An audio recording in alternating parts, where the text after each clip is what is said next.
چپل 3 جوڑی لے جائیں. میں درمیان میں یاد آیا تو بتاؤں گا آپ کو. 3 جوڑی کم از کم لے جائیں. 2 جوڑی اندر رکھ لیں, 1 جوڑی آپ پہن لیں. چپل ہی پہنے, ہوائی چپل پہنے. اس طرح چمڑے کے چپل جو پورے پیر کو چھپا لیتے ہیں یہ مناسب نہیں ہے. ہاں کسی کو مجبوری ہے تو باریک پٹیوں والے چمڑے کے چپل بھی پہننا جائز ہے, کوئی ناجائز بات نہیں ہے. اندر کا احرام یہ ہے کہ آپ کے لیے بہت ساری چیزیں حلال تھیں, احرام کے بعد حرام ہو گئی. جب تک آپ احرام میں رہیں گے, ہندوستان سے نکل کر تقریباً 15-16 گھنٹے لگتے ہیں آپ کو حج مکہ پہنچنے تک, احرام کھولنے تک, یا 20 گھنٹے میکزیمم بتا لیں. یہ 20 گھنٹے بیوی سے ملنا یعنی حقیقی ملنا جائز نہیں. بیوی سے مصافحہ کرنا, ہاتھ لگانا, گفتگو کرنا یہ تو جائز ہے, لیکن ایسی باتیں جو سیکسی ہوں, شہوات کو, جذبات کو ابھارنے والی ہوں, یہ باتیں بیوی سے بھی کرنا جائز نہیں ہے, حالانکہ حلال بیوی ہے. ایک یہ ہوا. لگانے کے سلسلے میں تیل سر کو نہ لگائیں, عورتیں بھی تیل سر کو نہیں لگا سکتی ہیں, اور خوشبو لگانا جائز نہیں ہے. اس لیے پہلی بار جب احرام باندھیں گے آپ تو نیت سے پہلے جسم کو, کپڑے کو, سب کو خوشبو لگا لیں. اس کے بعد لگانے کا موقع نہیں ملے گا. خوشبو نہیں لگا سکتے, تیل نہیں لگا سکتے سر کو. ایک مسئلہ یاد رکھ لیں, سخت مجبوری, جان کا خطرہ تو سب جائز ہو جاتے, وہ الگ بات ہے, ورنہ عام حالات میں نہیں لگا سکتے. سرمے میں بھی خوشبو ہوتی ہے, اس لیے اس سے بھی احتیاط رکھیں, پہلے سے لگا لیں, احرام کی حالت میں مناسب نہیں ہے. کھانے کا مسئلہ جہاں تک ہے, ہر چیز جو زندگی میں کھاتے تھے جو حلال ہے وہ کھا سکتے ہیں, لیکن خوشبودار چیزیں نہیں کھا سکتے. جیسے گرم مسالہ ہے, الائچی ہے, لونگ ہے, پٹا ہے, یہ سب خوشبودار چیزیں ہیں. یا چاکلیٹ ہے, یا ایسنس کی چیزیں جو پینے کی ہیں, جیسے لیمکا ہے, 7 اپ ہے, تھمس اپ ہے, یہ جتنے فانٹا وغیرہ جتنے ہیں, اس میں سب لکھا ہوا ہے فلور, کوئی نے خوشبو ملا ہوا کر کے لکھا ہوا ہے. یہ پینا جائز نہیں ہے. یہاں ہمارا ایمان کمزور ہو جاتا ہے. حاجی جو تقریباً 1 لاکھ روپے خرچ کر کے جاتا ہے, وہ 12 روپے کے 7 اپ میں, تھمس اپ میں اپنا ایمان بیچے, یہ اس سے زیادہ بدتر بات اور کوئی نہیں ہوگی. ذرا سوچ کر دیکھیں کتنا لمبا خرچ کر کے ہم جا رہے ہیں. فری میں ملتا ہے فلائٹ میں چاکلیٹ, اس لیے فری میں ملتا ہے آپ کو ٹھنڈا, پی لیں. کتنا بڑا نقصان ہے. اللہ نے بہت دیا ہے, موقع ملے گا احرام کھولیں گے, بڑے بڑے بوتل لے کر ختم کریں گے, پیئیں, خوب پیئیں اطمینان سے. مکے میں کوئی پریشانی نہیں ہے. احرام کی حالت میں جب تک ہیں یہاں پھر بھی حاجی نیا نیا احتیاط کر لیتا ہے, نہیں پیتا, نہیں یہ نکو, کافی ہے, چائے ہے, پی لیں. کافی کی خوشبو جو ہوتی ہے وہ عام کافی, آرڈنری کافی جو ہے اس کی خوشبو فطری ہے, وہ پی لے سکتے ہیں, بلکہ اس سے بھی احتیاط کریں. چائے کے پتے میں خوشبو ملی ہوئی چائے ہے, اس سے بھی احتیاط کریں. یہ نازک چیز ہے کچھ وقت کے لیے, اسی لیے میں نے کہا کہ دوسرا حج کا احرام نہ باندھے. یہاں سے آپ نے حج کا احرام باندھ لیا تو حج تک اسی احرام میں رہنا پڑے گا. اس لیے عمرے ہی کا احرام باندھے, بہت جلدی وہ ختم ہو جاتا ہے عمرہ, اور ہم آزاد ہو جاتے ہیں, یعنی مطلب فری ہو جاتے ہیں. اس کے بعد پریشانی نہیں رہتی. یہاں بڑا مسئلہ نہیں رہتا. آپ مینا سے جب عرفات کو نکلیں گے, میں تذکرہ بیچ میں آئے گا پھر بتاؤں گا, تو راستے میں وہاں عرب لوگ, ایک تو بھوک پیاس کی حالت رہتی ہے, کریٹ لا کر پیش کرتے, لیجئے پیجئے, لیجئے پیجئے, ان گنت قسم کے مشروبات فری میں بانٹتے ہیں. فری میں ملا سو بس کر کے پی لیے تو گناہ سر پر. حاجیوں کو پیتے ہوئے, مزہ کرتے ہوئے آپ دیکھیں گے. ان کو دیکھ کر آپ کو چلنا نہیں ہے, آپ کو شریعت کے مطابق عمل کرنا ہے. اتنے حاجی پی رہے ہیں, ہم نہ ہے کہ حضرت بول کو بھیج دلے, نہیں پینا کر کو, نہیں, اللہ کے واسطے نہیں. میں صاف کہہ رہا ہوں, آپ کی اور ہم سب کی بھلائی کے لیے کہہ رہا ہوں, براہ کرم خوشبودار چیز استعمال نہ کریں. جب تک احرام میں ہے نہ کریں, بالکل نہ کریں. خیر, جا کر جدہ ایئرپورٹ پہنچ گئے. جدے میں بھی کسٹم ہوتا ہے. کسٹم آفیسر جو ہوتے ہیں جدے کے, وہ لوگ رشوت کھانے والے, لینے والے نہیں ہوتے. ان کی 3 پریشانیاں ہیں. ایک یہ ہے کہ دنیا بھر سے آنے والے حاجیوں کی کوئی بیماری ہمارے اس عرب میں اور سارے حاجیوں میں نہ پھیلیں. اس ڈر سے چیکنگ کرتے ہیں کہ کوئی بیماری لانے والی چیز نہ رہے. ایک جیسے اچار ہے یا سڑنے اور خراب ہونے والی گیلی چیزیں ہیں، ان چیزوں کو روکتے ہیں، سختی سے روکتے ہیں. اچار کا باٹل دیکھے موڑ ہوا اٹھا کو سیدھا کچرے کے ڈبے میں ڈال دے گا. آپ چہرے پر لکیر بھی نہ ڈالیں، ان کے اوپر غصے کی نگاہ سے بھی نہ دیکھیں.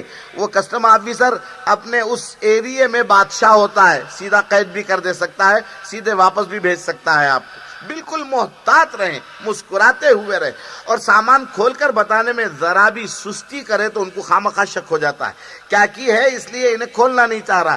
انہیں بولنے سے پہلے کھلا رکھ دے، آسانی سے چلو چلو چلو کر کے بھیج دے گا آسانی کے ساتھ. ایک دوسرا خوف جو ہے ان کو نشے کا ہے کہ حاجیوں کے ذریعے سے نشہ کہیں ہمارے ملک میں نہ آ جائے.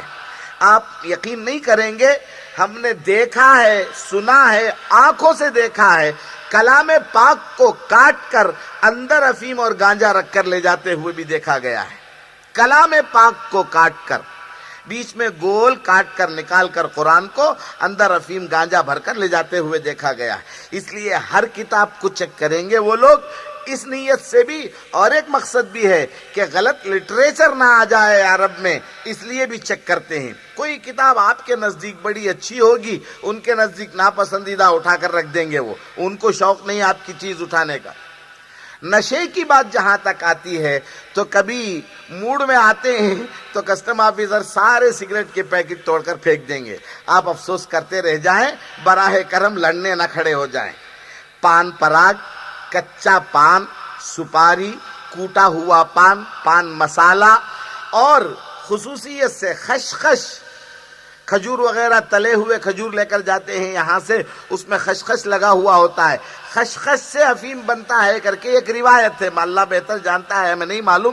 اس لیے خشخش کی چیزوں کو بھی اٹھا کر پھینک دیتے ہیں، اور خطرہ ہے پکڑے جانے کا. پھینک دیں تو بلا گئی، سر سے چھوڑو، خطرہ ہے پکڑے جانے کا. حاجیوں سے میری درخواست ہے کہ وہاں مکسچر وغیرہ کی بڑی خواہش ہوتی ہے، ملتی نہیں ہے چیز وہ، اس لیے اچھی کمپنیوں کے جو 1 مہینہ 15-20 دن محفوظ رہیں، ایسا اسٹاک کر کے لے جائیں، بہت اچھی طرح پیک کر کے لے جائیں. مینا مزدلفہ عرفات میں بہت مزہ ملتا ہے کھانے میں، اور حاجیوں کو کھلانے میں مزہ ملتا، بہت دعا دیتے، بہت خوش ہوتے ہیں. خیر، کسٹم سے باہر نکلے تو آپ کو لے جانے کے لیے قانونی طور پر بس آئے گی، اور اس بس کے انتظار میں رہیں. ایئرپورٹ کو دیکھنے میں ادھر ادھر چلے گئے اور وہ ڈھونڈتا رہا، خواہ پریشانی ہوگی. یہاں سے لے کر واپس آنے تک پاسپورٹ کو اپنے سینے سے لگا کر رکھیں، یعنی اتنی حفاظت کے ساتھ رکھیں، وہ ہماری جان ہے اس وقت. آپ کو کسٹم وہاں سے ایئرپورٹ سے بس آئے گی، بس میں بیٹھ کر آپ نکلیں گے. بس میں یوں ہی شوق میں چڑھ کر نہ بیٹھ جائیں، پہلے دیکھ لیں کہ ہمارا سامان اوپر چڑھا نہیں چڑھا. اپنے سامان کے چڑھنے کے بعد آپ بس میں چڑھیں، بس میں چڑھ کر سیٹ پکڑیں، اپنے لیے بیٹھیں، دوسروں کی سیٹ پر قبضہ نہ کریں. سامنے بیٹھوں گا پیچھے بیٹھوں گا کر کے جھگڑے نہیں. میں بس 1000 بار کہتا ہوں کہ حج کو جو ہم جاتے ہیں وہ اپنی قربانیاں دینے کے لیے جاتے ہیں، تکلیف دینے کے لیے نہیں جاتے. اس لیے کوئی ایسا عمل کہیں نہ کریں جس سے دوسروں کو تکلیف ہو، بلکہ اپنی جگہ چھوڑ کر دیں. اللہ تعالیٰ بہت سہولت کرتے ہیں. آپ جائیں گے، راستے میں ایک آرچ ملے گا آپ کو رحل کی شکل میں، جیسے رحل میں قرآن رکھا ہوا ہوتا ہے، بہت بڑا آرچ ملے گا بیچ راستے میں، اس کے اندر سے سارے بسیں گزرتی ہیں. یہ رحل جو ہے وہ احرام کی ایک حد کی نشانی اور علامت ہے.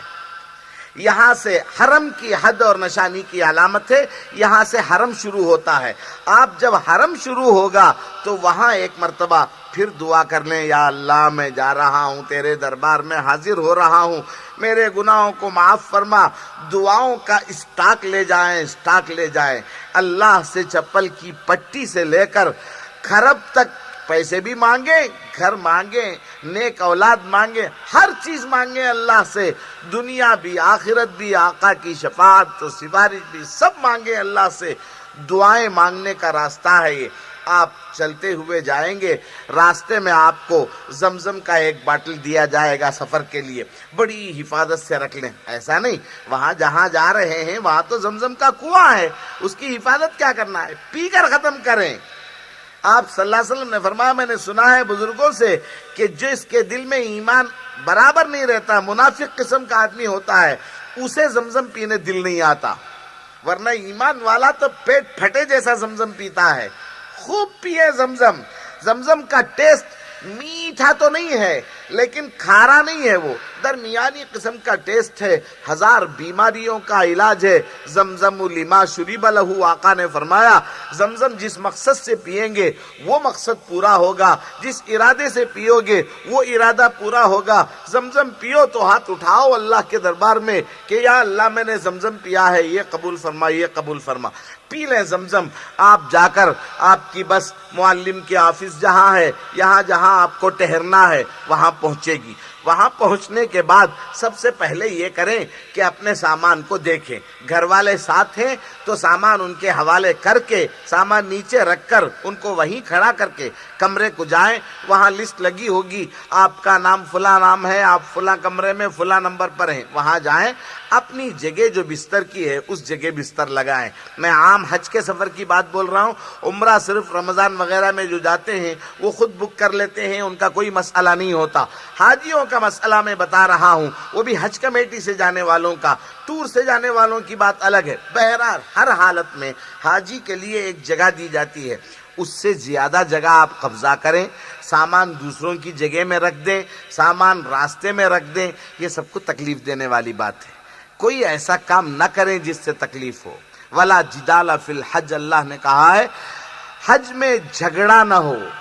یہاں دیکھیے میں بولوں آپ سے بھائی ذرا ایک گلاس پانی دینا، وہ فوراً اٹھ کر لا کر دے دے گا۔ وہاں جانے کے بعد ایک گلاس پانی دو بھائی، تمہارا نوکر میں، دوسرا کام نہیں مجھے۔ ایسا مزاج ہوتا ہے، ایسی لڑائی شروع ہوتی، چھوٹی چھوٹی باتوں پر لڑنے کے لیے تیار ہو جاتا ہے آدمی۔ اصل میں وہ لگا رہتا ہے ابلیس کے کسی طرح لڑا دوں۔ ضدی قسم کے، پاگل قسم کے لوگ بھی آ جاتے ہیں، عجیب و غریب قسم کے۔ 4 آدمی کے لیے جگہ دی گئی ہے، 5 آدمیوں کے لیے جگہ ہے ایک کمرے میں۔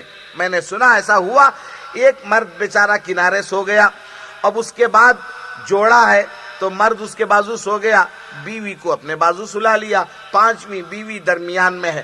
اب 2 کی جگہ ہے، ایک جوڑا ہے، وہ آدمی کہتا ہے میں ادھر سوؤں گا، جی میری بیوی دیوار کی طرف سوئے گی، کوئی معنی ہے؟